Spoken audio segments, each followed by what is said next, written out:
And oh, there we go. That's better. A little bit better that way. So this is hello. This is Tabletop Tap Room with the TSR Court Report, and I've invited a special guest, the one and only Don Samora from Wizard Tower Games. And Don, what's new in your life this week? What's new in my life? Busy as hell. Making printing D20 delving board game, laying out the Mines of Durham, getting the layout done for PolyKid on one of our projects. We have a backer kit firing up here in about a week for Nice. PolyKid Stars and Sales. Awesome. So I've been laying off trying to cover TSR and the NASA, and but it's kind of come to a point where I kind of have to do something because the Dungeon Hobby Shop Museum just closed on the 15th, actually my wedding anniversary, so it was kind of a nice Happy anniversary. wedding gift. Tammy did a little post like happy anniversary, and I was like, geez, best gift ever. But we've actually been talking because I've been suspicious about this sudden move concerning the Dungeon Hobby Shop Museum suddenly closing. And, I was like, geez, what brought this on? It wasn't like it was a random date. It was like a particular date. The 15th of the month feels like a particular date, or the first of the month or the last day of the month. That always feels like a particular day to me. So I thought there was more to it. And then all of a sudden this week, we started noticing that all of the TSR websites are now suddenly directing to WotC. Yeah, they're redirecting. They're redirecting anything TSR related is redirecting to Wizards of the Coast. Yeah. Well. Oops. Yeah. Now, see, this is failing. This is timing out on mine here. But I know you had an expert look at this, and he said, no, it comes up WotC for him. Yeah, I got a buddy who works for a really large ISP, and he looked into the back end of this, and it's been redirected by the owner of, I presume, Justin or Jeff Leeson. So it's been manually redirected to them. The ICANN database has not been updated with the new owner yet, and the name servers still point now to GoDaddy. And if WotC took over the website officially, the name servers would be pointed to Wizards of the Coast's name servers. Right. Because, they're actually half-assed competent sometimes. Well, I mean, they maintain their own servers. They maintain their own IT department. So everything that they own points directly to them. Yeah. Which doesn't mean they don't have control of it yet. It just means that, because see the way this goes, Tom, is when you go in and you update the name servers and the DNS settings, the dynamic name servers, what happens is even though you update it, let's say at noon today, it could take a while to relegate throughout the internet. That's why certain sources overseas are seeing it already pointing to Wizards of the Coast site, and we are still not seeing it because, like in 5 minutes you could see it and I still won't. It just depends. It has to update through the internet, kind of propagate and flow through all the bits and pieces. Which is kind of weird and kind of scary and kind of matrixy anyways. Yeah, it's just the way it goes. Just the way it is. So the thing that we've been discussing is that what is going on here? Why all of a sudden on the 15th, the Dungeon Hobby Shop is closed, and why all of a sudden the websites have been redirected to WotC? And I've been questioning. I've been saying, Justin just doing this, redirecting these websites. He never does anything out of the goodness of his heart. He has been intransigent. He has been just fight, and spit on you to just he would never do anything nice. He would never, and all of a sudden he's capitulating. And I've been wondering what is going on here. And you had a theory, which is why I asked you to come on today. Your theory has to do with the bankruptcy, right? Oh, I think that this is just bankruptcy stuff. I mean, he made an agreement with Wizards of the Coast through the bankruptcy court. I mean, that agreement is public. That's why I'm talking about it. In that agreement, he's agreed to hand over any TSR IP to WotC, and it is tsrmuseum.com. So it may, or yeah, it's .com. So I imagine that it would be just part of the natural handover is to switch over the museum's website. So this Because is because his Facebook page is still active. It's the Dungeon Hobby Shop Museum Facebook is active. And if this was part of something new, then I don't think we would see the Facebook operational. I think that would be gone, like it was before when he had TSR Hobbies Facebook page. It was switched over to what was it?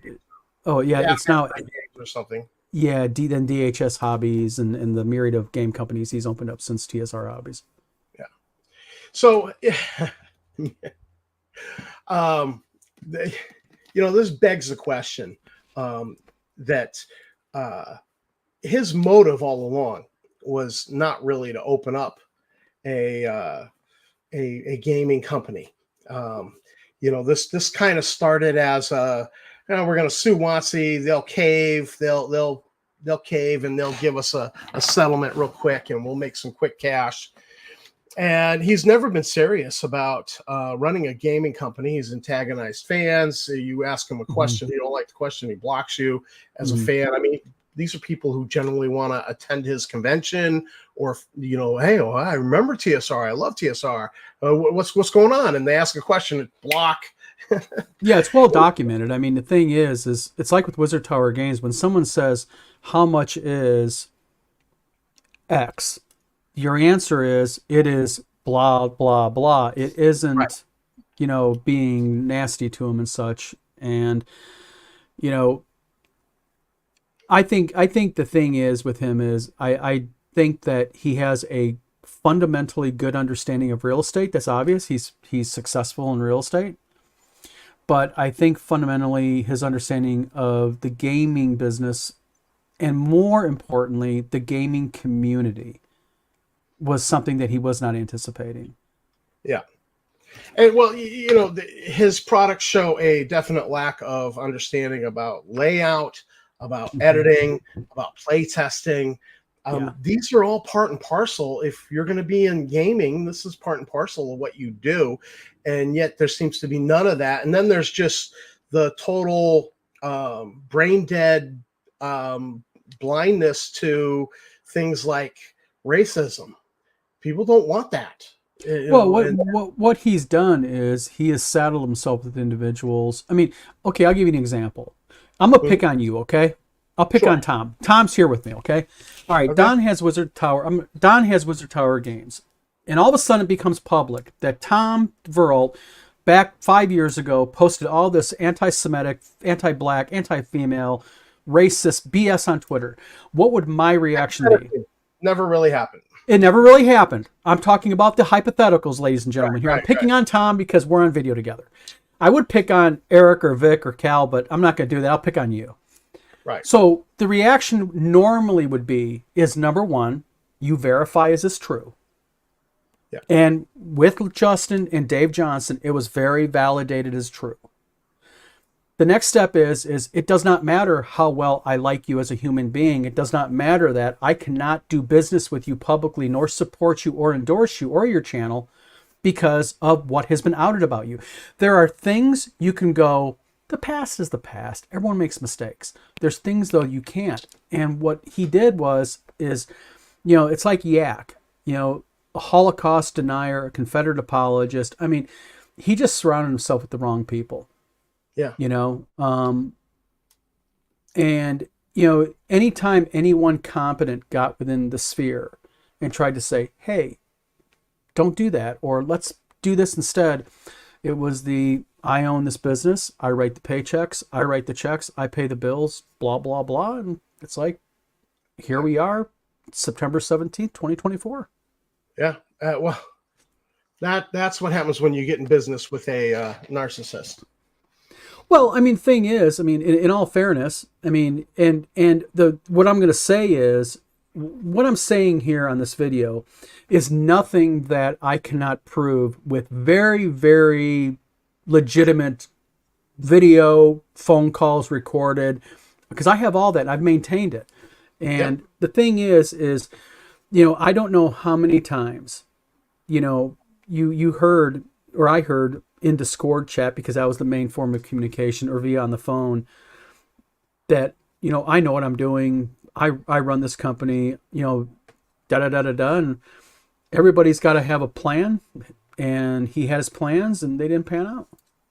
Well, and now we see the total ash heap. The museum's going on the ash heap, and this company is burned down. The bankruptcy is not finalized, though. Because I think that it doesn't follow the normal cycle of what a bankruptcy should. Right. For a corporate bankruptcy, this should have been cleared a long time ago. Berkshire is not going to talk to us and tell us the in-depth backgrounds. I'm still a creditor, so I have to be very careful what I say. But I just believe when it comes to the bankruptcy part, that this is the TSRmuseum.com switch over to WotC, I think, is part of that. Because there's a thing you got to think about. If this was a separate agreement with Wizards of the Coast, WotC's not dumb. WotC, their legal counsel is top tier. We're talking about creme de la creme. Yeah. So they would not do anything without a written agreement, filed with the court, approved by the court, and moving forward. And there's no written agreement. Right. Except what they have with except what they had with the bankruptcy court. Then they cross-filed it with the court in Washington State to notify the court in Washington State that they have an agreement via the bankruptcy court. So right. Yeah. So which makes that whole court proceeding in Washington State really interesting, because they were being sued over for a declaratory judgment on who owned the trademarks, and now they own the trademarks.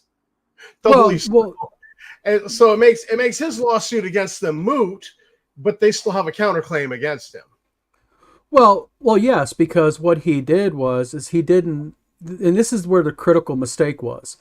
What he should have done was he should have sued them with TSR Hobbies LLC, because then WotC would have had, I believe, no legal right to go after him personally unless WotC could break that corporate veil.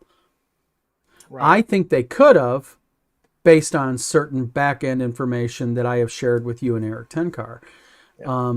But the thing is, but the whole point here is that he didn't go after them in a way that makes sense to me. Would have protected him legally, as a citizen, and his other LLC entities. Instead he went after him, and the complainants were TSR LLC, Dungeon Hobby Shop Museum LLC, and Justin Lanasa.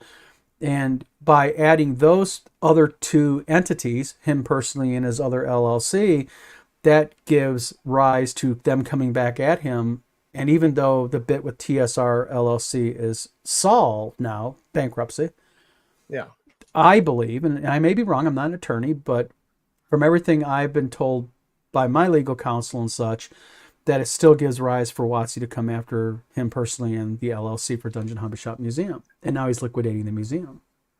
Well, and it's not just these LLCs that are in play. I mean, he's pierced the protections for all of his LLCs except for possibly the Museum of the Weird. He's unmasked and pretty much anything he owns. Well, there's only been one entity ever that I've ever seen from the Museum of the Weird, and that was when he paid me for some work done with a check from them under the TSR for TSR Hobbies. So that actually does unmask Museum of the Weird. According to my legal counsel, it does. But at the end of the day, one thing that I'm very careful about is I make sure that I saw it for what it was very early on, thank God. And I did not one thing without my attorney going, yes, you can. And there was many things I wanted to do where my attorney went, no, you cannot. And even though I thought it was a good thing and it was the right thing to do, I was like, okay, she said no. I'm going to keep my mouth shut. She saved you a But lot just of like money. you today, you asked me on this show, what did I do? I didn't say this to you, but I got on the horn to her. I'm just careful because the thing is this is okay. I'm going to say something here that I've never said before publicly, and I want to. This really kind of saddens me because the thing is, the Dungeon Hobby Shop Museum had potential.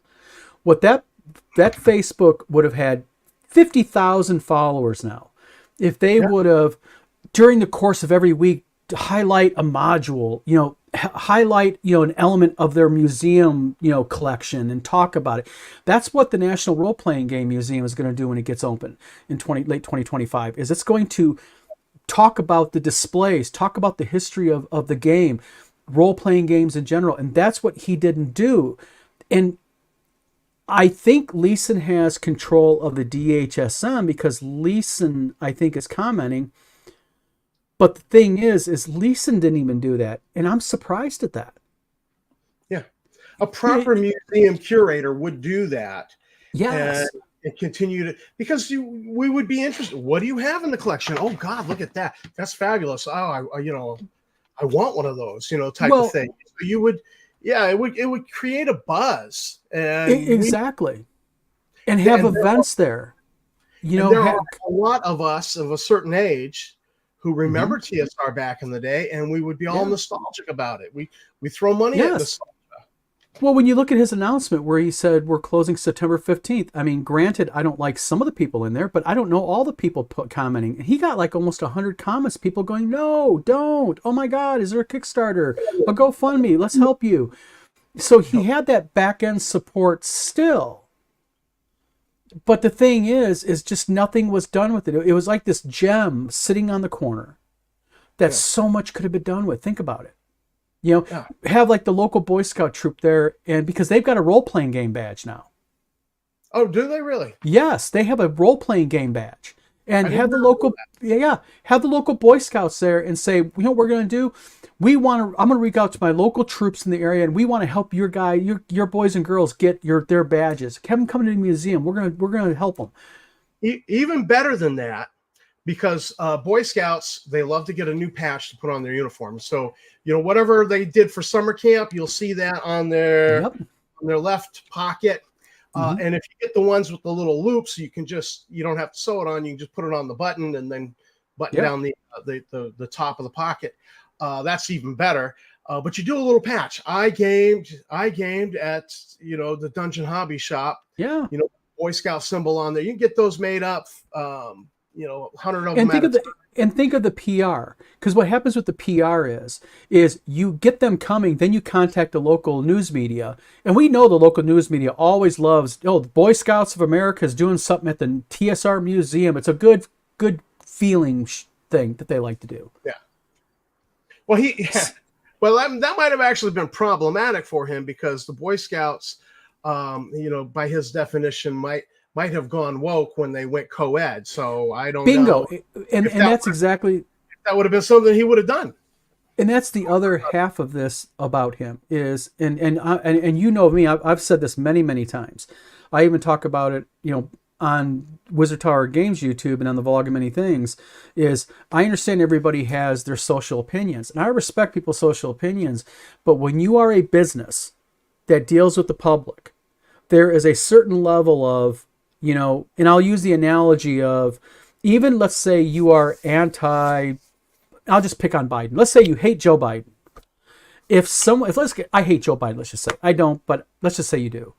And someone comes to my table at a convention and says, I love Joe Biden, Biden 2024. Their money's as good as anybody else's. I don't care what his politics is. You're in business to do something. Yeah. And your business is not, social commentary. So, it's if I'm a private citizen and I'm not a YouTube person, well, I could be a YouTube personality, but if I'm not trying to sell things, then, you can make it your business to push your political agenda. But if you're in business and you're in the type of, social media that we're in, where we vlog regularly, Yep. you have to be neutral. You have to be Jay Leno, where you make jokes about Trump and you make jokes about Biden. Absolutely. You have them both on your show, and you call them both on their crap, and that's great. Yeah. You got to be a Jay Leno. You can't, be a Seth Meyers. And you cannot surround yourself with people who are racists, bigots, Holocaust deniers, Confederate apologists. And I'm not saying nothing that's very, very, there's no rumor here. This is very, very well documented. I'm not pointing any fingers with, 3 fingers pointed back type thing. I mean, this is legitimate stuff. And that's the thing early on that, and I'll just put it out there that, and I've said this before, that he was begged to stop. And, I want to say one more thing. Hovermail went on a show and talked to, I believe, the Dungeon Delver. Had an interview on the Dungeon Delver YouTube channel. And the Dungeon Delver is a really cool guy. He's got a great channel. Does old school gaming. I love his channel. But Hovermail went on there, and Hovermail lied his ass off. And how Hovermail lied his ass off was when he made this excuse of the racist tweets that went out in the summer of 2021, early fall. And he tried to make it the rogue IT person. No, I'll put this right out there. What he did is they're trying to blame Steven Deinhart as being the rogue IT guy, and Steven Deinhart was not. Right. And it's just, these are the things. These are people making excuses. No, it is what it is. Call a spade a spade. Call wrong. Be responsible for the bad behaviors that maybe you did not do, but you were witness to. Do not make excuses for them, because when you make excuses for them, you become nothing better than that. Right. Yeah. They never own anything. This crew is the funny thing. Now, I've left this message up here from Calvin Venani. Yeah. It's the new lower. Is there a new lower price for the museum? Well, it was at what 4.1 million, and now it's wasn't down, it 5? Well, it was 5, and then 5. they dropped it to 4.1. Yeah, well, they had room to go, and now it's 990,000.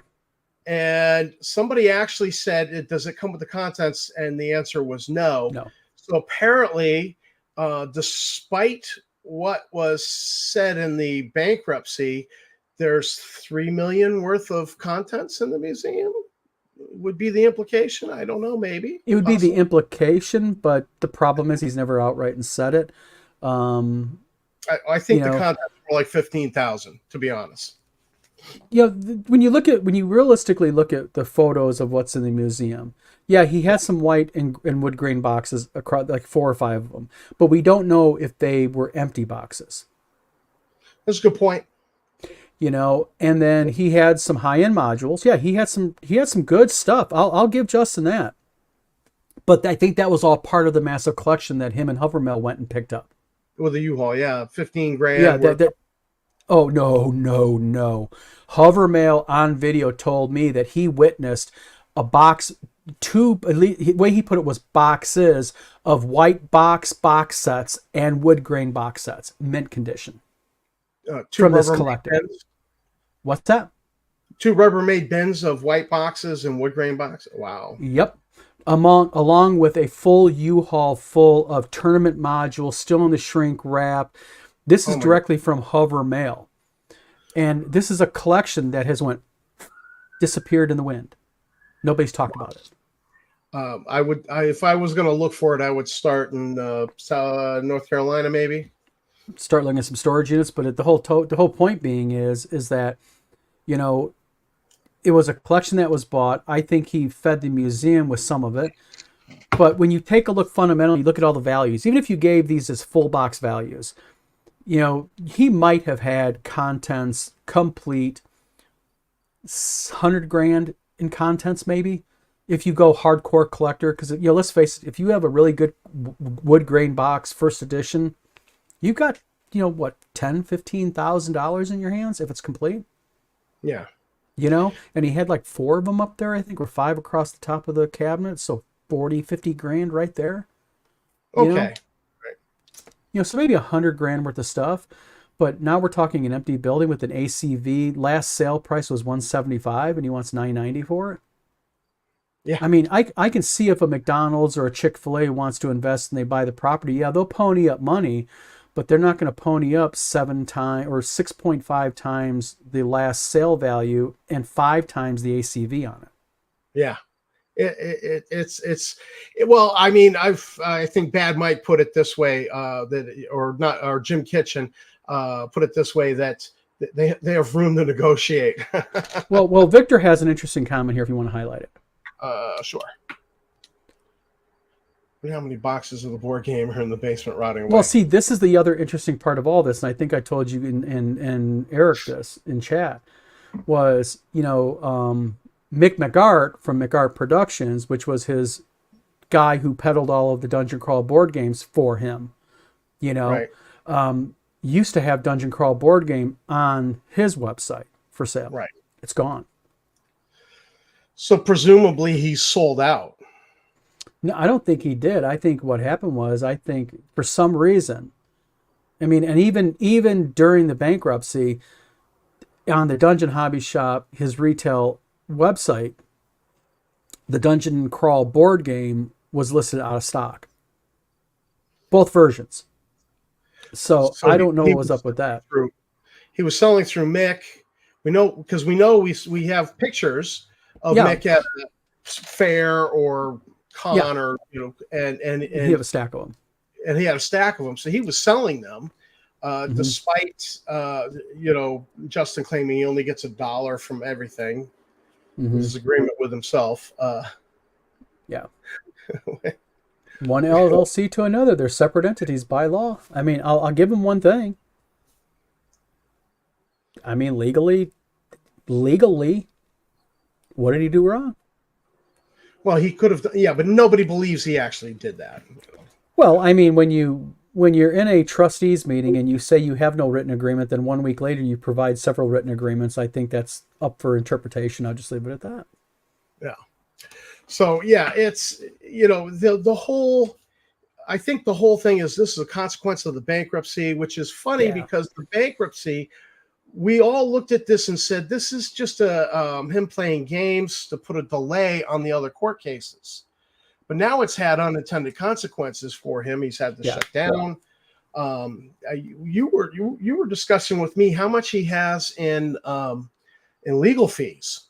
Just 200 and something thousand in legal fees. In the WotC case alone, almost 300,000 he listed. And then how much in Eric Stina case? I think it's under 200 grand, ballpark. So even if you lowball and say 150K, between he's got bankruptcy. He's got bankruptcy. Oh, bankruptcy, another probably 20 grand, maybe. So, then on top of that, you've got ongoing. He's filed easily, because he's filed an appeal in the WotC or in the Stina case. Filing an appeal is not cheap. Right. And then on top of that, he's got the ongoing, not going to use the word defense, but the ongoing legalese with WotC.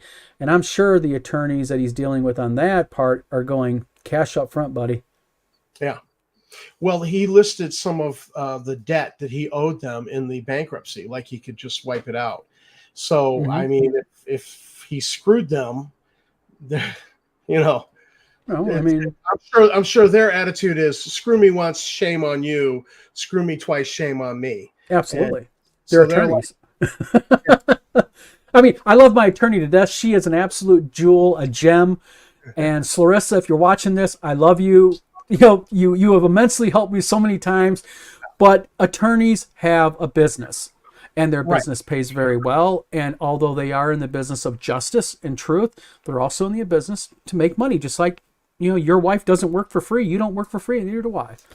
Yeah, you got to keep the lights on in the office. Absolutely. You got to keep the office going. You got to pay off. I got to keep. This has to be kept full 24/7.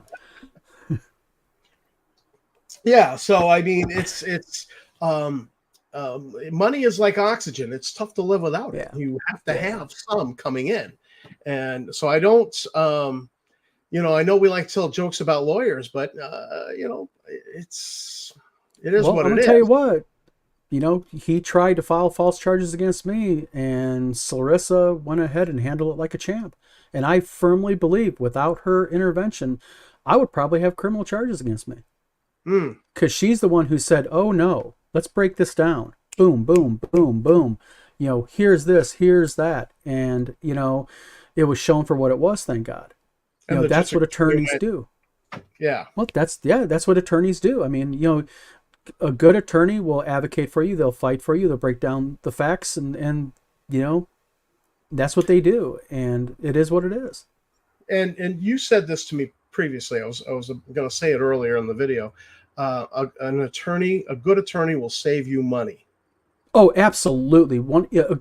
She's a business attorney also, and I'll tell you what, she has saved me far more than she will ever cost me. Yeah.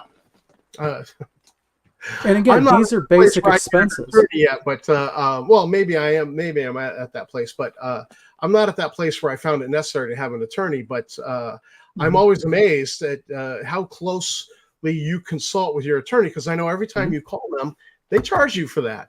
Yes. Yeah.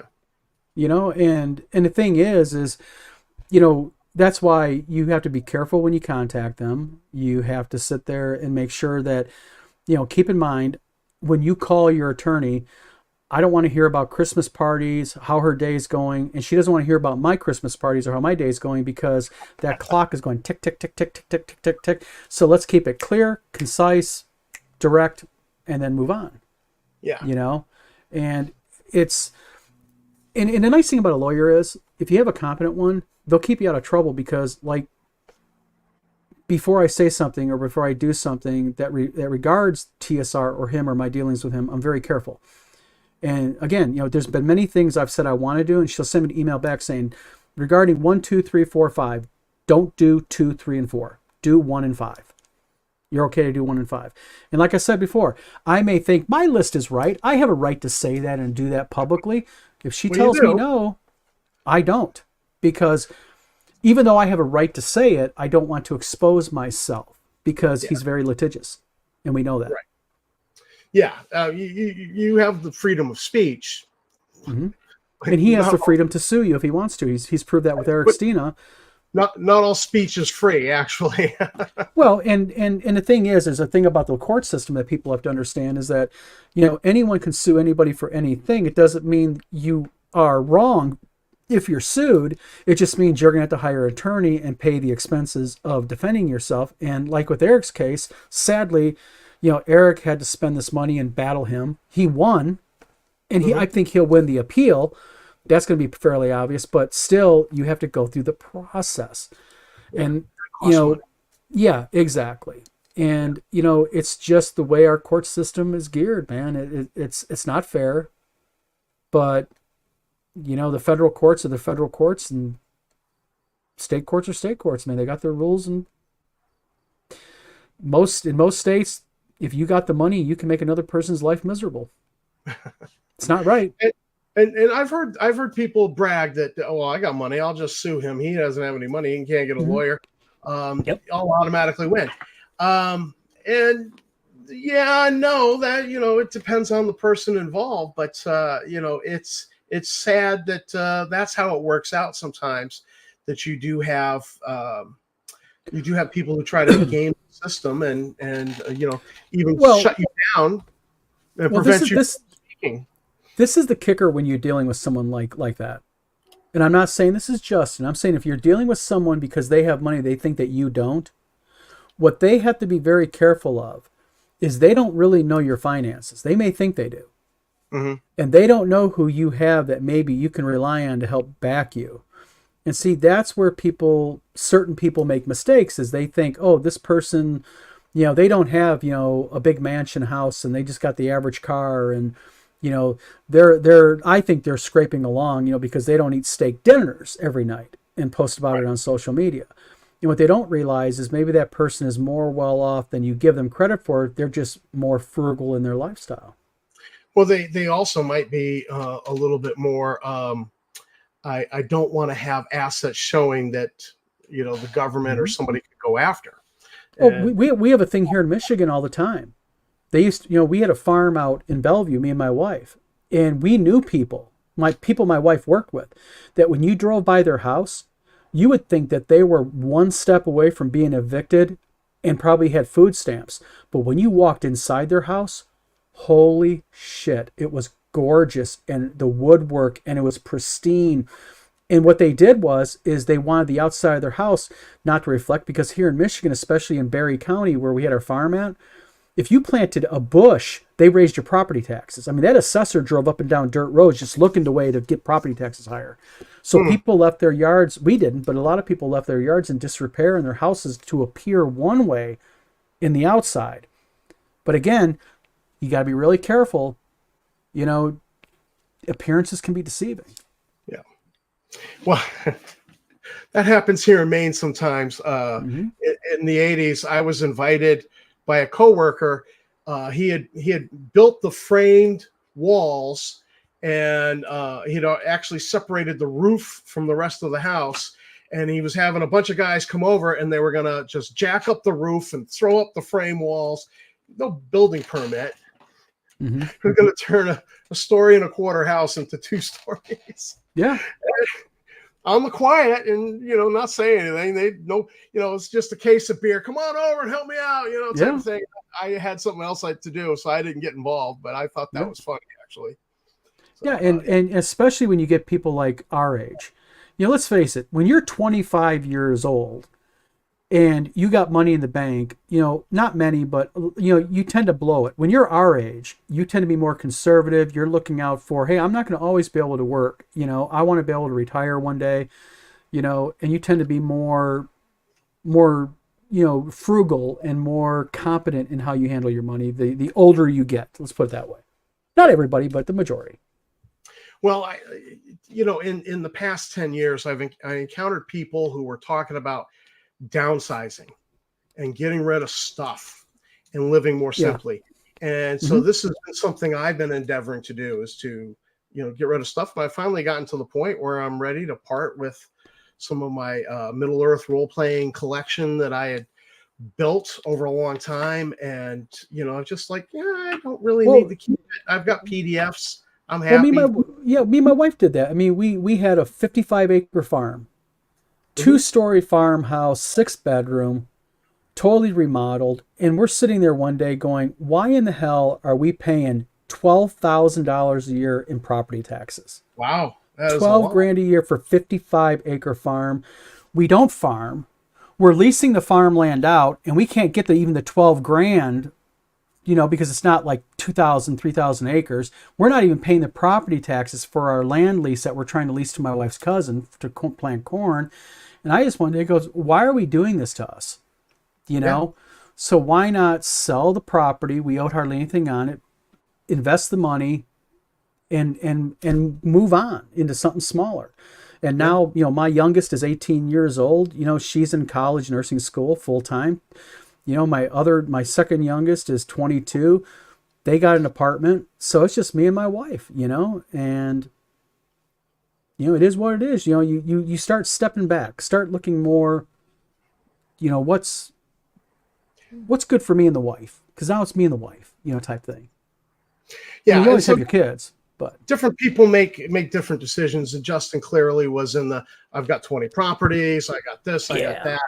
I'm a man, and other people don't make those decisions, but he judges by that. And he makes mistakes. And now Hand of Doom said something here. Justin has squandered his bankruptcy. I don't think so. Well, I think he's this TSR bankruptcy was misplayed, and it's come back to bite him. Is what I mean. Well, really, theoretically, not really, because think about something. He doesn't have to give up any TSR labeled product. All of his debts relating to TSR are wiped. He managed to probably be the lion's share of the collector of any assets, which were only $15,000, I think, because Watsy paid $15,000. And the thing is he's walked away from a lot of liability. And the the thing here is where I think he misplayed it was not so much the bankruptcy. He misplayed it when he filed the lawsuit. He should have just made it TSR. Because then it just would have been, I'm going to buy dungeonhobbyshopmuseum.com or, whatever. And, let tsrmuseum.com go away, and now I'll change it into the, role-playing game museum or something. Yeah. So it's this whole fiasco has been displayed, but thankfully I think we're in the beginning of the end of this, and things are going away. He's been strangely quiet on my front. I don't know if he's harassed you recently. I've gotten no anonymous mails and nothing strange in the past couple of weeks, which has been, relatively, I mean, I don't go public with it. I mean, that I get regular anonymous mails and, and I haven't got that in the last, probably, I got to check. It's been a couple of weeks. I have 4 weeks for any contact between myself and who I suspect is him. Yeah. Now I know that the hotel that we're doing WizardCon at in Kalamazoo has gotten emails through anonymous mail. Okay. But they ignore those. So, but the thing is I think what it all boils down to be is just one sad thing. I think that, and Jason Elliott proved this, I think, is with Solarian Games when he had TSR Hobbies. I think Wizards of the Coast was willing to let someone have TSR Hobbies, operate it legitimately, do good stuff with it like Jason Elliott did. Right. And then due to, reasons whatever, when Lanasa got TSR Hobbies, I think that door was still very open. And I think it just could have been done differently. I mean, obviously it could have been done differently. And I think if it was done differently and in a more positive manner and more selective in who he worked with, I think it would have been a different thing. But I think Justin, sadly, is just a victim of, just bad self-advice and bad advice by others. And, you're as good as who you work with. That's what it all boils down to be. It really comes down to, you can pee in the woods and nobody cares. But when you pee in their Wheaties, people kind of object. And doing a lawsuit against Wizards and trying to take away their trademarks, that's the very definition of peeing in somebody's Wheaties. Well, I remember when I was told that on the phone. It was a 3-way phone call, me, Justin, and Hovermail. And when Justin hung up from that phone call, I told Michael, I said, "Are you shitting me? You're going to..." I actually had to pull over. I actually pulled over because I was stunned. And the analogy I used to Michael was, I said, "You guys are going to go and you're going to wake up the sleeping dragon by stabbing it in the nose with a sword." That's exactly the analogy I used. And it was like, he's going to make $1 million, $5 million off this. They're going to pay him. And it's like, oh, okay. No, you're going to be sued into bankruptcy. I actually checked back on Discord messages. I actually said that. Yeah. So history was right. OGGM just came in.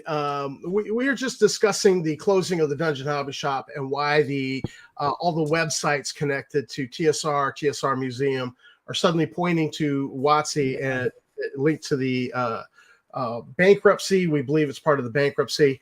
And as for pissing in the Wheaties, it's an analogy that Justin basically pissed in WotC's Wheaties when he sued them. And but you know what? Justin peed in a lot of people's Wheaties. Everybody. Because if you go, let's just play for 30 seconds that 100% truthful. Let's go back to the early fall of 2021. That it was a rogue IT guy. If you take a look at the date that they made that announcement, okay, and after Hovermail said that they now have control of everything, then how come it still kept going? The shield, blocking the rainbow from the child, and it just goes on and on and on, and attacking myself, using AI to play with imagery and Photoshop, and the things that were posted. So, I think what happened was, I just think there was a lot of Wheaties peed in. Yeah. And it wasn't just the misstep was not so much suing Watsy. Suing Watsy was the final hammer blow that took longer to get that nail in. That was the final nail, but that coffin had many nails in it before he sued Watsy, Oh yeah. sadly. I was excited about Star Frontiers. There's going to be a new Star Frontiers, Oh and my God. I remember when I first talked to Justin, my first phone call, I hung up that phone and I was like excited like a child. yeah, And I remember what my wife said, though. God bless my wife. My wife was right in my kitchen. My wife looked at me and goes, that may sound, why does that sound to me too good to be true? Oh no, Tina, you don't understand. And I fanboyed it. I admit it, and I've admitted it before. Guilty. Oh, I wasted.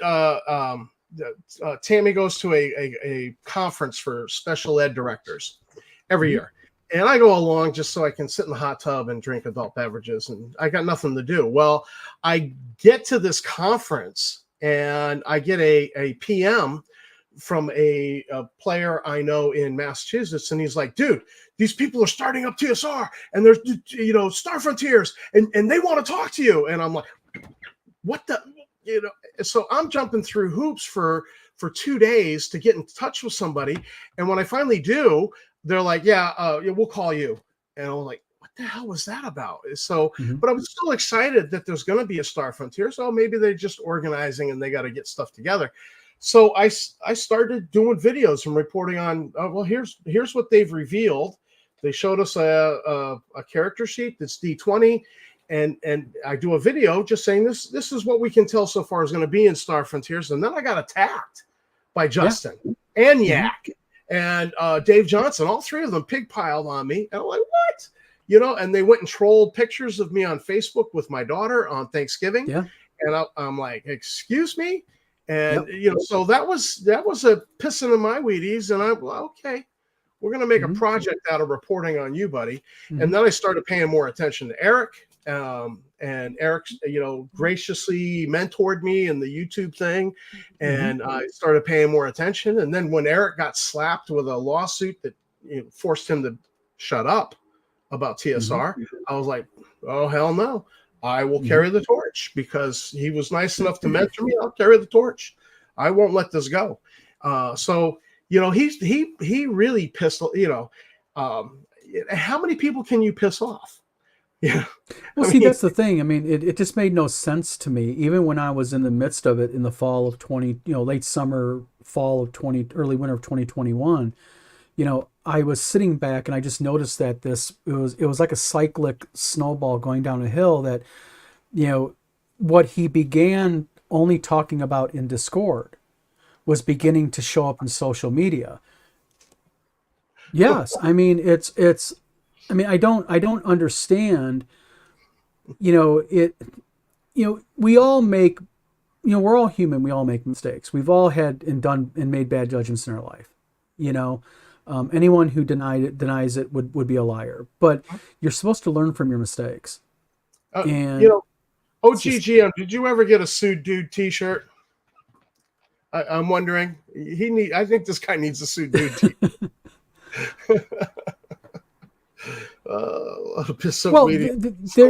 The thing is, there has been, sadly, and the Thank you, Eric. the whole Tom really picked up the ball. You had to be the voice. Yeah. And it's just sad. I just look at it and I just think, man, if you could have gave me the right to use the name TSR in January of 2021, what could I have done with that? Because that was back when Watsy was willing. What's that? You'd still be in business for one thing. Probably. I mean, you would, there's a cycle to this. Okay, I own tsrhobbies.com. I own the trademark. I'm going to reach out to Wizards of the Coast and say, I want to go ahead and I want to be like the other owner did with, with Top Secret. I want to go ahead now do something, but not with Top Secret. I want to do this. And that was back in the day, early enough, even though it was only 3.5 years ago, that Wizards of the Coast, I think, would have been conducive to it. But now they're like, nope, legacy product falls under the fan license now. They just went and said did that. It's like, oh shit. Thank Yeah. you. And honestly, Tom Stevens, who organized the Frontier Explorer fan magazine with me, which was the Star Frontiers magazine, Yep. Back before Evil Hat trademark squatting, which was quick, it's over and done with quickly because they were smart enough to go, oh, our bad, sorry, and back off. Back, there was a point where, Tom Stevens said to me, WotC would have let us do anything. We could have published new rules. We should have done it. Tom, Wizard Tower Games had a pending license with them, and it was terminated over this bullshit. And I'm talking about a pending license that was in the bag, agreement in hand, just negotiating few finite details, and we were just simply told, you know what, we're just going to let everything go through fan license, and we're just going to let everything go through the OGL now. Yeah. And it's like, it is what it is. I mean, hey, lawyers I respect it. Things get messy. And Justin didn't realize that. He just thought. Yep. How you doing, RPG Grandma? Yeah, RPG Grandma. Another great Star Frontiers fan, RPG Grandma, is there. She's a good RPG fan, period. I mean, but I first met her in starfrontiers.us did you? website, under a different name. But Gotcha. and she's contributed to the magazine many times, and cool. So I'm always appreciative. Anybody, there's like a list of people in my head that like wrote for the magazine, and I'm like, good person, no matter what. You can steal candy from a baby, and I'll probably be like, yeah, they were hungry. But so long time association with her, and I always appreciate her good writing. Always appreciate it. So I think we're coming up, not to just close things down since our grandma showed up, but we're coming up on an hour, on 50 minutes now, and 52 minutes, and I got to chat with you over a Monster Project. I got some Monster Projects going. Yes, we should chat. Or did you want to chat with Dawn? Either one, we're fine. Yeah. So I think this is the beginning of the end, and I'm happy about it. I think it's well into the end. Yeah, the dumpster fire is finally burning down. It's the flames are down low. The dumpster might still be rolling, but you don't see flames coming out of the top. Is where we're at, I think. I think what this is, I think that this will be relegated to the history of gaming as a lesson of what not to do. Yeah.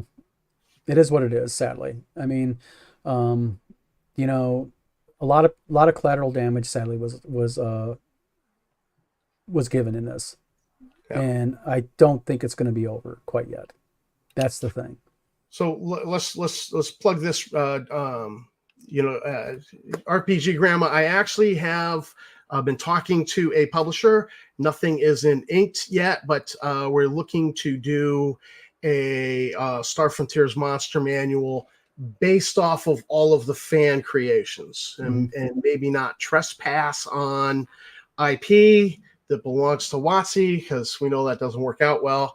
Or there's some discussion going on that, because we're still with all of the fan creations of creatures that are in the various fan magazines. We are talking about like 300 critters for Star Frontiers that have been detailed over the years. So yes, things are starting to move forward again on the Monster Manual, and we definitely should talk.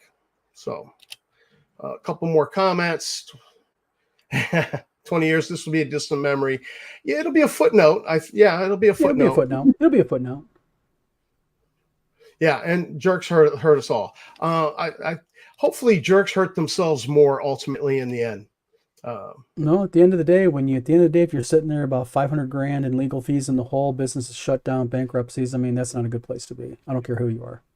I think Eric, and we're going to give Eric Tenkar the last word here. I think Eric Tenkar put it best when he said that this individual likes stepping on his own codpiece. Yep. So we'll leave it there and sign off. Thanks for coming by. This is the end of the rolling dumpster fire. the fire's burning out. Hopefully.